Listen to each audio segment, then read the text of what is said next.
Pero bueno, antier estábamos viendo la brecha aniónica, el anion gap.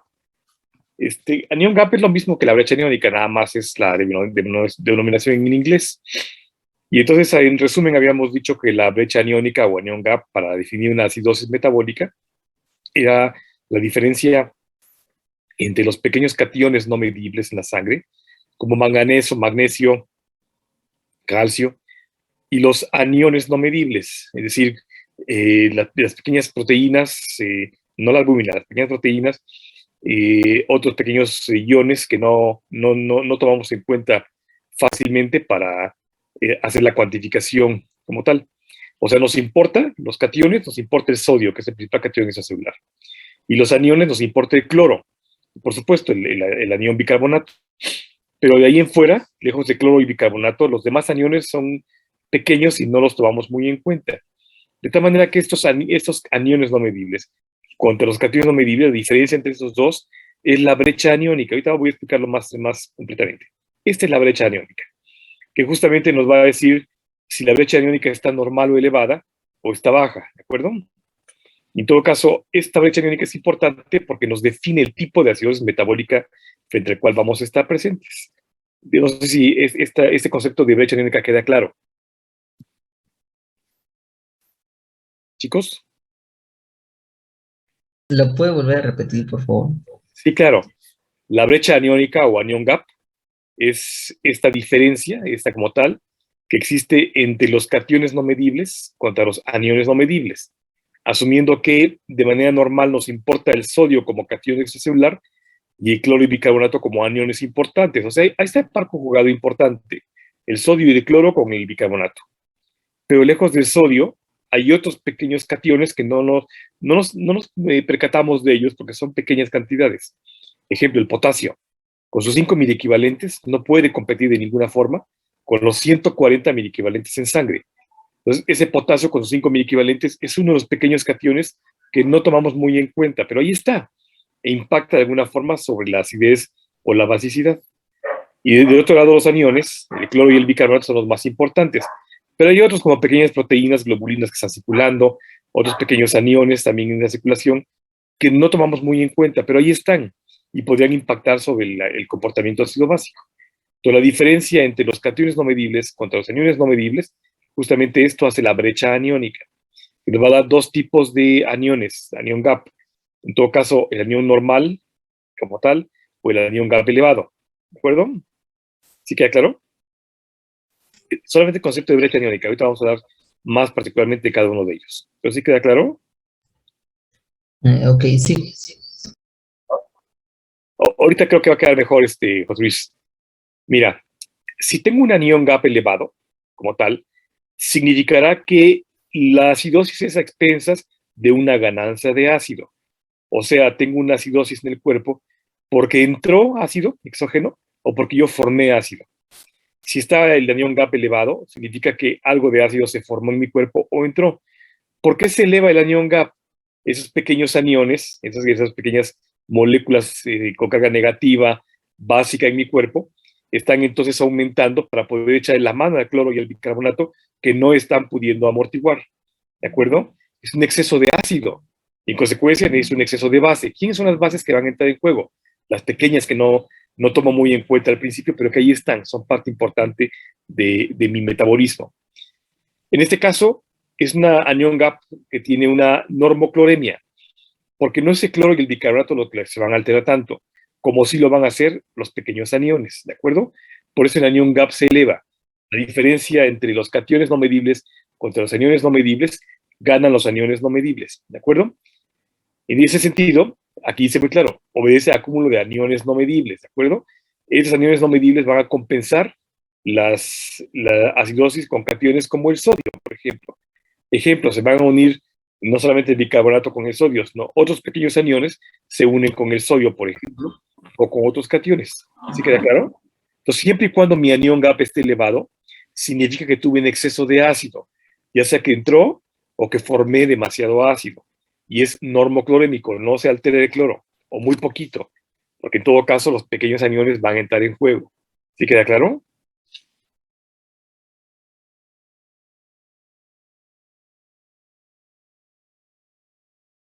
¿Sí, chicos? Sí, doctor. Ok. ¿Qué tal si yo tuviera un anión gap normal o bajo? Aquí me fijo que la diferencia entre cationes y aniones, mis aniones están disminuidos, ¿de acuerdo? En todo caso, no es por un exceso de ácido, porque el cloro y el bicarbonato podrían hacer lo suficiente como para poder compensar la acidosis, ¿de acuerdo? Y entonces, si el cloro y el bicarbonato podrían hacer suficiente, significará que no es el cloro, ¿de acuerdo? Porque si piensan en esto, significa que es hiperclorémico. El cloro tiene que elevarse significativamente. Y si se eleva el cloro, significa que el par conjugado, o sea, el otro negativo, que es el carbonato, está fallando. Si se acuerdan, cuando nos empezamos a ver esto antier, dijimos que del lado de los cationes estaba el dióxido de carbono y del lado de los aniones estaba el ion carbonato, ¿se acuerdan? Entonces, este dióxido de carbono se conjuga con el agua para formar ácido carbónico, que luego se desdoble en agua y carbonato. Entonces, si pensamos en eso, significará que si yo tengo un anión normal o bajo, la diferencia de aniones no medibles, pequeñitos, está normal o inclusive disminuido, significará que los otros dos aniones importantes, el cloro y el bicarbonato, no están cumpliendo con su función. En este caso, puedo yo elevar el cloro, porque lo puedo retener, porque puedo absorberlo más de lo normal, y en todo caso me pongo hiperclorémico. Pero si el cloro no es un problema, porque al contrario se puede aumentar, significará que la pérdida entonces es el bicarbonato. No estoy formando carbonatos, ¿de acuerdo? Algo a nivel de mi riñón, a nivel de mi pulmón con la grasa carbónica, a nivel de mi tracto digestivo, me está haciendo perder o no formar de manera adecuada carbonatos, ¿de acuerdo? Por eso es una acidosis hiperclorémica, porque el cloro entra ahora en juego. En la de anión elevado eran los pequeños aniones y el cloro y el bicarbonato se mantenían normales. En el anión normal o bajo, ese cloro entra en función, ¿de acuerdo? Es como nuestro perro rabioso que tenemos allá, pero mientras no era necesario soltarlo, porque teníamos otras defensas como los pequeños aniones, no había problema. Cuando los pequeños aniones no se dan abasto, en todo caso, es uno de los otros elementos importantes como el carbonato que está fallando, es el cloro que se eleva. Tenemos una acidosis hiperclorémica, ¿de acuerdo? En todo caso, esta brecha es normal, fíjense, es normal, por una pérdida de anión que entra en esta fórmula del carbonato, porque estamos perdiendo de alguna forma carbonatos o no los estamos formando, ¿de acuerdo? Esta hipercloremia va a compensar en todo caso la deficiencia de carbonato. Insisto, si tenemos cationes importantes es el sodio y aniones importantes el carbonato y el cloro. Si lo que falla es el anión carbonato, el cloro entra en fusión. ¿De acuerdo? Mis pequeños aniones se mantendrían normales o inclusive disminuidos.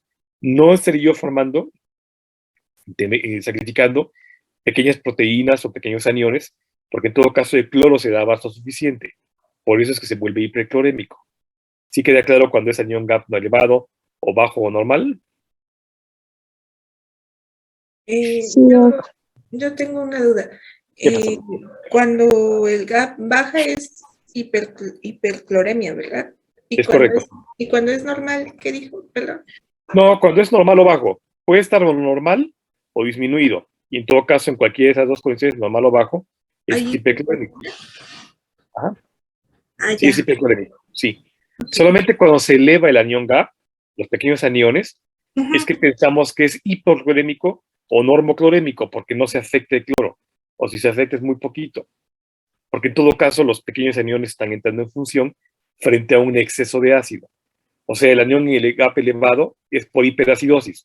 El anión gap normal o bajo es por una pérdida de bases y fundamentalmente carbonato. Ah, ok, ya. Gracias. ¿De qué? Ahora, ¿cómo le hago?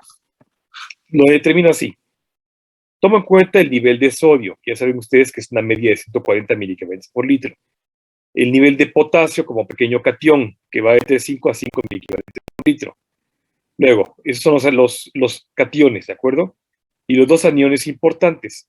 El cloro, 97.107 miligramos por litro, y el ion carbonato, que es 22 a 26 miligramos por litro. Todo lo que hago es que hago esta suma de los niveles de sodio con potasio, de cloro con carbonato, y luego le resto. Si tomo en cuenta solamente el sodio, ¿de acuerdo? Sin el potasio, y luego le resto esto, el cloro menos, lo que haga la suma de cloro más el carbonato, me deben dar entre 8 y 12 miliequivalentes por litro, la diferencia, ¿de acuerdo? Esta pequeña brecha, esta pequeña diferencia entre los cationes contra los aniones es lo que me va a dar el anión gap. Si tomo en cuenta el potasio, ¿de acuerdo? Entonces mi sodio más la diferencia entre el cloro con el carbonato me debe dar entre 12 y 16 más o menos miliequivalentes por litro. O sea, como sea, si ven ustedes está más o menos en la misma recta. Si yo tengo un anión gap que esté entre los 8 y los 16 miliequivalentes por litro, digo está normal, ¿de acuerdo? Lo puedo tener en 6 miliequivalentes, estaría bajo, y en todo caso significará que el cloro está elevado. Lo puedo tener en 18 o 20 miliequivalentes por litro, significará que está elevado y en todo caso hay un exceso de ácido que está obligando a los pequeños aniones a entrar en juego para compensar la acidosis. Siempre es con el objetivo de neutralizar la acidosis que tenemos en ese momento. Y los pequeños entran en juego, ¿de acuerdo? ¿Sí queda claro, chicos?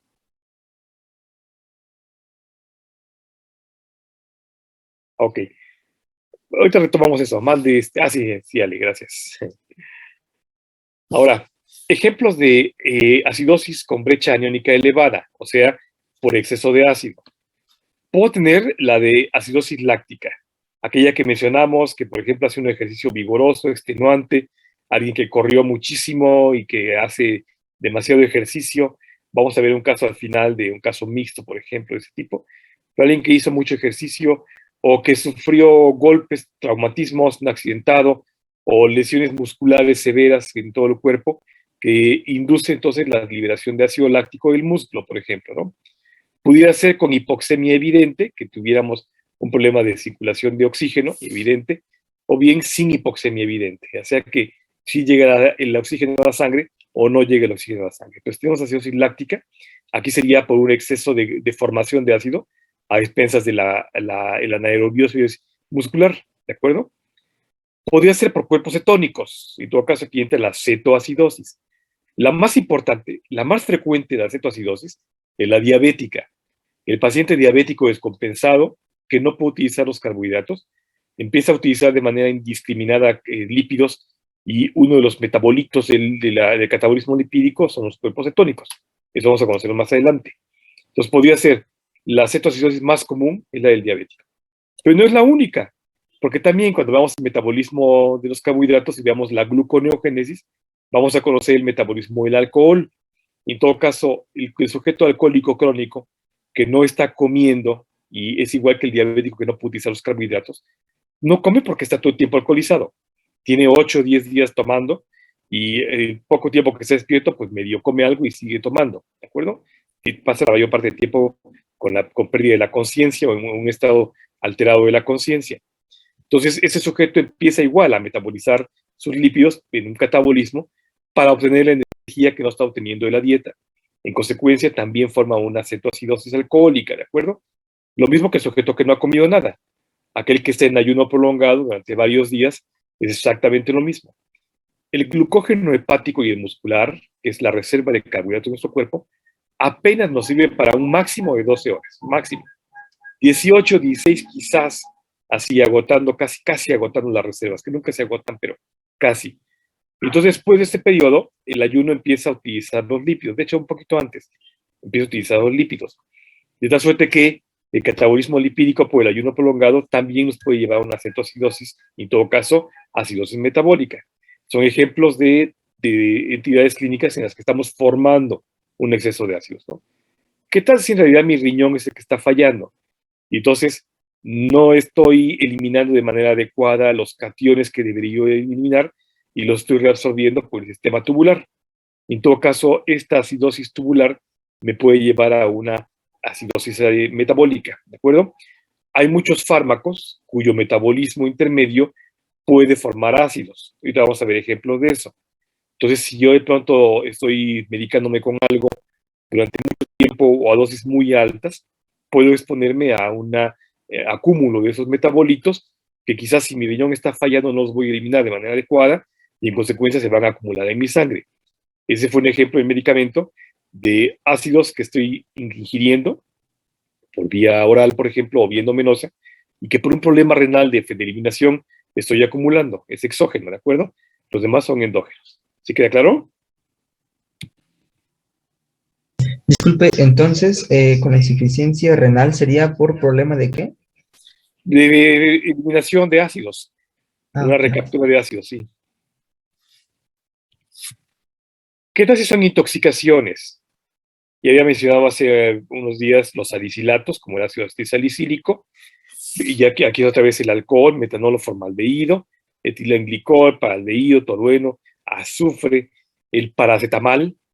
Es curioso, pero el paracetamol está muy limitado en los Estados Unidos, igual que muchos fármacos, ¿no? Pero aquí en México les venden paracetamol en la tiendita de la esquina, ¿no? Es más, en la caseta de la facultad les venden paracetamol, en la caseta de las tortas. Entonces aquí indiscriminadamente tomamos fármacos que muchas veces son tóxicos, fundamentalmente son nefrotóxicos o hepatotóxicos. Y no tomamos muy en cuenta eso porque somos una raza de bronce, ¿no? Que aguantamos un montón de cosas, a diferencia de los extranjeros, que luego con mínimas cositas se están lastimando, ¿no? Pero podría ser que en todo caso cualquiera de esas cosas, que serían en todo caso por ingreso de ácido a nuestro cuerpo, se acumulen y nos generen acidosis metabólicas. Hay una condición interesante que es la rhabdomiólisis. Rhabdo significa fibra, mio es músculo y lisis es destrucción. Entonces, cuando hablamos de la destrucción de fibras musculares, nos referimos a la rhabdomiólisis. Pero no es nada más un filamento de músculo por una pequeña estiramiento o una lesión muscular aislada. La rhabdomiólisis se refiere a diversos fascículos en varias partes del cuerpo o en grandes cúmulos de músculo. A eso se refiere la rhabdomiólisis. Hay varios tipos de formas de rhabdomiólisis y formas de adquirir la rhabdomiólisis. Pero en todo caso, cuando vemos la rhabdomiólisis, la destrucción masiva de masa muscular, ese músculo libera de su interior el ácido láctico que tiene, como cuando hace un ejercicio, y es el mismo mecanismo que mencionaba yo cuando hacemos mucho ejercicio. Ese ácido láctico por destrucción muscular se va a la circulación, se absorbe e impacta con una acidosis metabólica severa. ¿De acuerdo? ¿Queda claro? Bien. Disculpe, doctor. ¿Qué ha dicho que era la rhabdomiólisis? Rhabdomiólisis. Rhabdos significa fibra. Mio es músculo y lisis es destrucción. Siempre que oigas de mio, significará músculo. Por ejemplo, una inflamación de tu músculo será miocitis. Itis es inflamación. Una destrucción de tu músculo será una miolisis, por destrucción de algún tipo, ¿no? Por choque de calor, por electrocución, por toxinas que digieren el músculo, es una miólisis, ¿de acuerdo? Enfermedades del músculo, miopatía, ¿sí? Si tienes un músculo específico como el corazón, es una cardio de corazón, mio de músculo, pathos de enfermedad, una cardiomiopatía, ¿de acuerdo? Rhabdomiólisis es una destrucción masiva de fibras musculares, no solamente una aislada, sino varios fascículos de toda una economía, por ejemplo, todo el brazo, toda la pierna, varias partes del cuerpo, en fin, ¿sí? Ahorita vamos a ver ejemplos de eso. Ese es un artículo justamente de ejemplo de las acidosis metabólicas con anión GAP elevado, justamente a expensas de intoxicación por paracetamol. Este paracetamol se convierte, cuando pasa por el hígado, en 5-oxoprolina, que es el ácido piroglutámico. Es un metabolito de la conversión del paracetamol en la molécula analgésica y antipirética para la fiebre. Ni modo, es inevitable.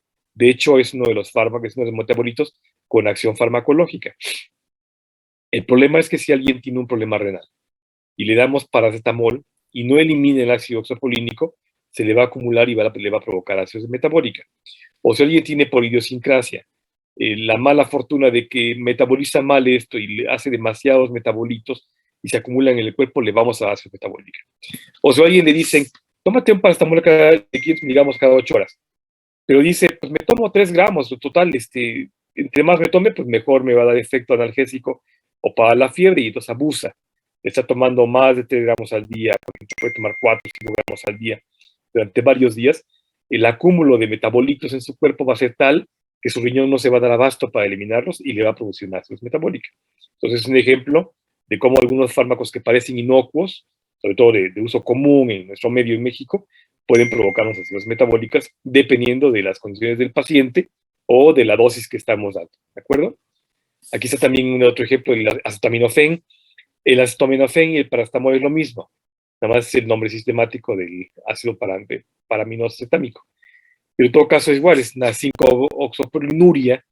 Fíjense, aquí se está identificando en la orina, uria es orina, que es un caso que se vio en un hospital, un paciente, ese es un raro caso de anión GAP elevado con 5-oxoprolínica, justamente porque tiene una deficiencia del ciclo del gamma-glutamilo, que vamos a ver más adelante. Entonces puede ser que de pronto uno como médico, por desconocimiento de las condiciones del paciente, o sea, una iatrogenia, le provoque uno una acidosis metabólica por un fármaco que parecía inocuo, pero el paciente no lo metaboliza de forma adecuada y le inducimos una acidosis metabólica, ¿de acuerdo?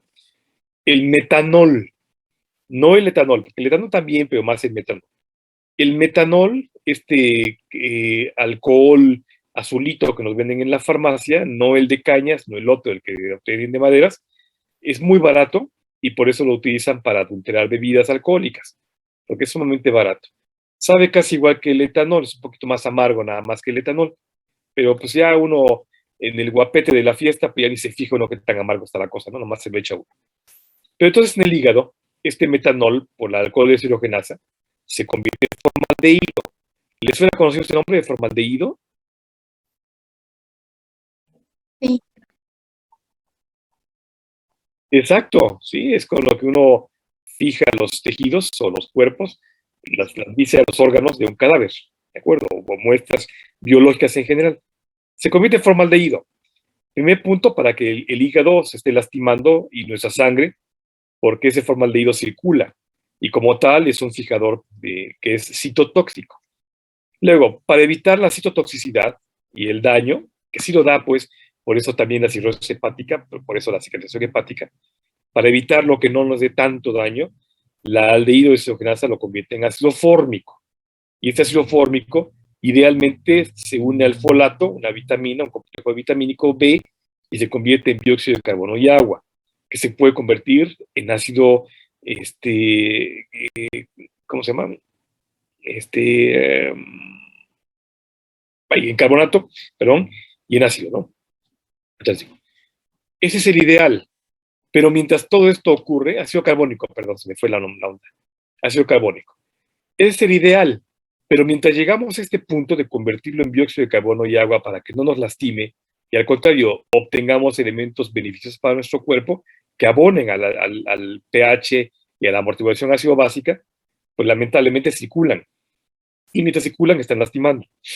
¿Cuál es el problema? Si alguien ingiere demasiadas cantidades de metanol de forma aguda, que es el caso de la muerte por intoxicación, con mucha frecuencia, los cuates que hacen estas cosas toman una botella original, le tiran la mitad y le ponen el resto de alcohol metílico. Insisto, porque es muy barato. Generalmente uno no se intoxica con una botella, pero hay quienes sí.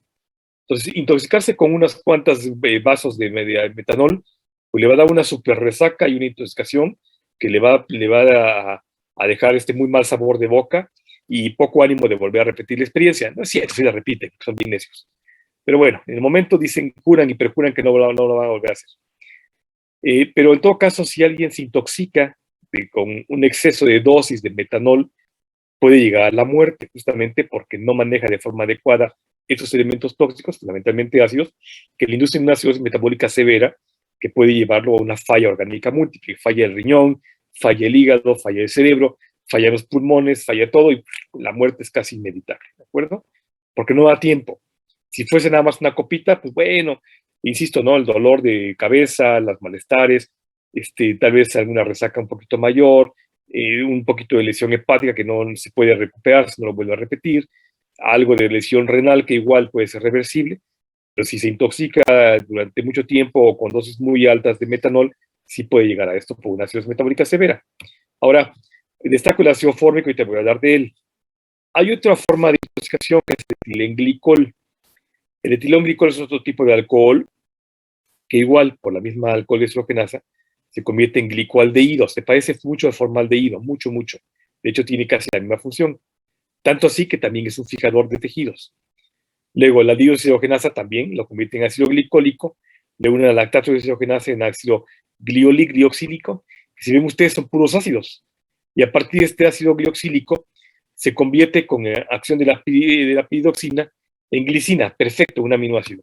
Se convierte en ácido oxálico. Ahorita vamos a hablar del ácido oxálico. En ácido fórmico otra vez. Y ahorita vamos a hablar del ácido fórmico. Y estos elementos que son cuerpos cetónicos, que es un beta-cetoadipato. Se parece mucho al cuerpo cetónico. Finalmente es un ácido. Entonces, lejos de estos, que son a expensas de vitaminas B, el ácido oxálico, el ácido fórmico y el ácido cetoadipato, esos tres son los importantes para acumularse en el cuerpo y provocar una acidosis metabólica severa, que sí provoca una falla orgánica múltiple y la muerte. Hace algunas décadas hubo una serie de muertes accidentales de maridos que de pronto empezaron a morir como pajaritos, muchos maridos, sobre todo eran varones, pues, ¿no? Y eso fue en la década de los 40, si mal no recuerdo, 50. Y entonces no se explicaban por qué llegaban casos de hombres jóvenes, aparentemente sanos, que llegaban con una acidosis metabólica severa, que no sabían identificar por qué, y morían.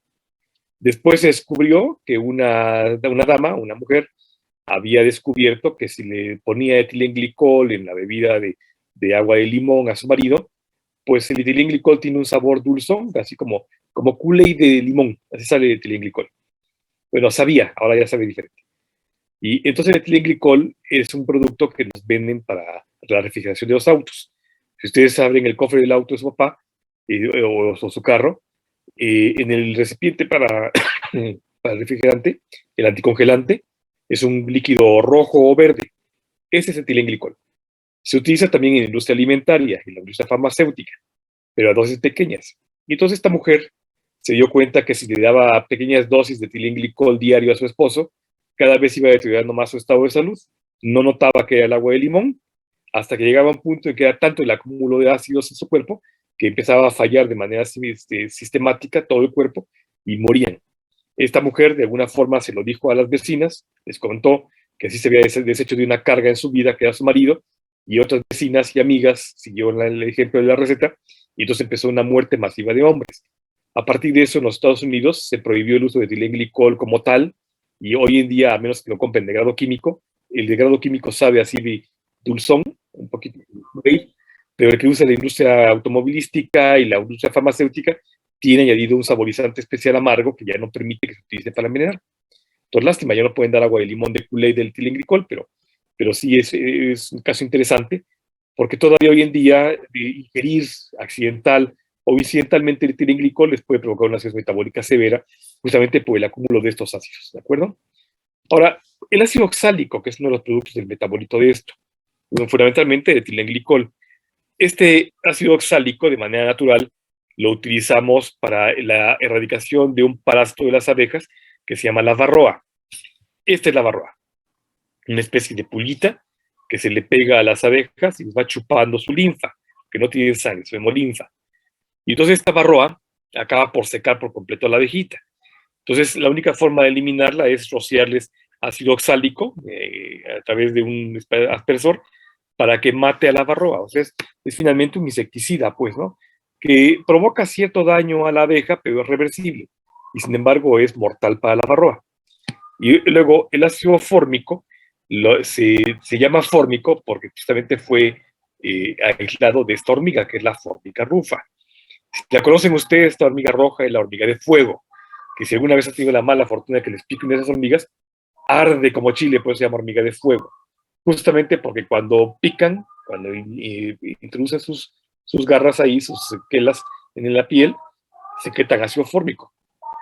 Y ese ácido fórmico es citotóxico, es ácido muy fuerte que lastima severamente los tejidos porque digiere. Entonces lo digo porque finalmente lo que estamos metiendo en nuestro cuerpo es un insecticida como el ácido oxálico y un elemento citotóxico como el ácido fórmico. Eso es lo que estamos metiendo en nuestro cuerpo por tomar etilenglicol o metanol, ¿de acuerdo? Y justamente impactan de manera importante sobre las células metabólicas. Ahí, perdón. ¿Dudas, chicos?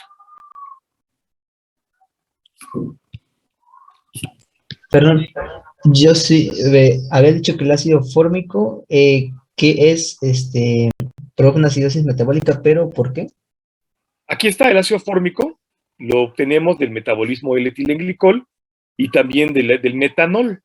Fíjate, a través del metanol o el ácido etilenglicol, obtenemos ácido fórmico, que es el equivalente a que nos inyectáramos en la sangre el ácido que producen las hormigas de fuego. Entonces es citotóxico. Por eso es que, además de que destruye células y tejidos, nos induce una acidosis metabólica severa, se acumula en el cuerpo como ácido como es, y nos produce una acidosis metabólica severa. Ok, ¿Ya? gracias. ¿De qué? Bueno, rápidamente, antes de que nos vayamos, quiero platicarles de un médico que en el siglo XIX, a principios del XX, hizo hallazgos interesantes. El doctor Adolf Kussmaul, alemán, en el siglo XIX, 1868, sus trabajos más importantes estaban enfocados en la posibilidad de desarrollar endoscopías, justamente para pacientes que sufrían de algún problema gástrico. Y él partió del hecho de ver a los cuates que se metían espadas a través de la boca, que él decía, si este cuate logra vencer el tracto digestivo hasta el estómago con una espada, que es este ejemplo, evidentemente debe haber alguna forma de meter un tubo, como la espada, que permita ver el fondo del estómago. Y entonces desarrolló esos endoscopios primitivos en el siglo XIX, que son justamente la base de los endoscopios actuales. Eran tubos rígidos que tenían que poner al paciente en la forma que ven ustedes acá, insertaban así por la boca, ya que había pasado hacia el esófago, empezaban a acostar al paciente hasta que quedaba en esta posición con la cabeza péndula y permitía entonces observar de manera directa, así a través del tubito, y con alguna iluminación artificial, observar el fondo gástrico. Son los principios de la endoscopía como tal, que después de esto pues dio lugar a los endoscopios flexibles, estos sean estos rígidos, ¿no? Pero es interesante. Ahora, no solamente se enfocó en esto, lo que el doctor Kussmaul fue muy observador y en sus pacientes observó que muchos de ellos que tenían problemas de acidosis metabólica tenían un problema de ventilación. Están viendo ustedes aquí el mecanismo de ventilación normal, en el que vemos como los músculos accesorios, como el diafragma, los intervertebrales, los intercostales, entran en juego para hacer entonces que la caja torácica se distienda o bien se contraiga.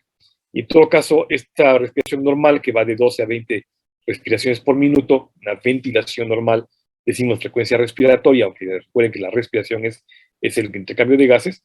Él hizo esta observación en diferentes grupos de edades, aquí está, con una media. Hoy en día la OMS tiene estos parámetros estándares, y en adultos, y no solamente en estándares sanos, sino que se dedicó a observar pacientes con alguna enfermedad, particularmente aquellos que tenían un problema metabólico.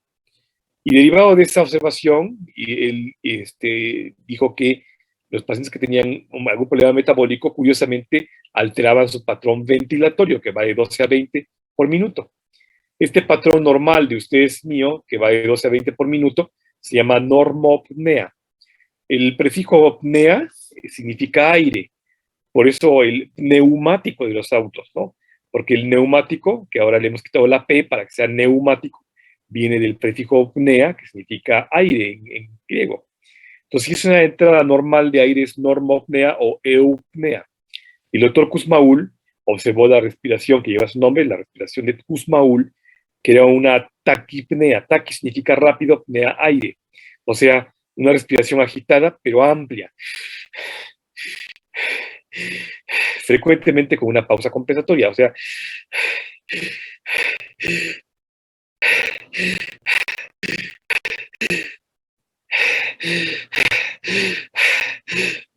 ¿queda claro?